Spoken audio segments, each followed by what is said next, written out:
স্বাধীনতা দিবসের উৎসবে সেজেছিল গোটা ভারতবর্ষ, আর কাশ্মীরের পাহাড়ি উপত্যকাও যেন সেজেছিল এ দিবসটিতে। আয়োজন করা হয়েছিল তীর্থযাত্রার, কিন্তু হঠাৎ আনন্দে সেই মুহূর্তকে ছিন্ন ভিন্ন করে দেয় মেঘ ভাঙা বৃষ্টি আর ভয়াবহ পাহাড়ি ঢল।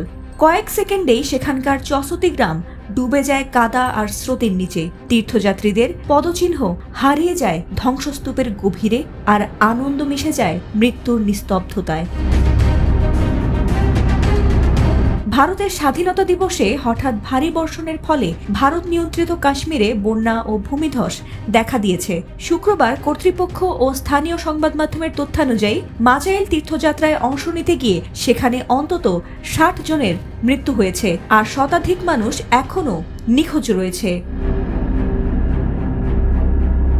উদ্ধারকর্মীরা শাবল, দড়ি ও অস্থায়ী সেতুর সাহায্যে ধ্বংসস্তূপ থেকে মানুষ উদ্ধার করার চেষ্টা করেছেন।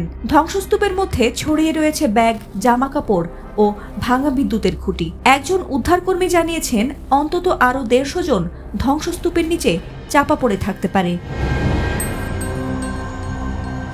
ভারতের আবহাওয়া দপ্তর জানিয়েছে ১ ঘন্টার মধ্যে ১০০ মিলিমিটারের বেশি বর্ষণকে মেঘ ভাঙা বর্ষণ বলা হয়। পাহাড়ি অঞ্চলে এমন ঝড় বৃষ্টি, হঠাৎ বন্যা, ভূমিধস ও ধ্বংসের কারণে এরকম ধ্বংসযজ্ঞ হতে পারে। এর আগে উত্তরাখণ্ডে একটি পুরো গ্রাম একই ধরনের বন্যা ও ভূমিধসের কবলে পড়ে নিখোঁজ হয়েছিল বহু মানুষ।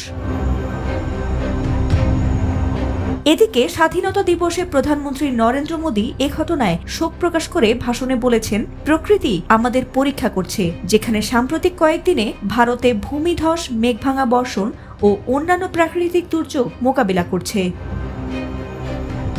ফাতিমা সুলতানা, এটিএন বাংলা।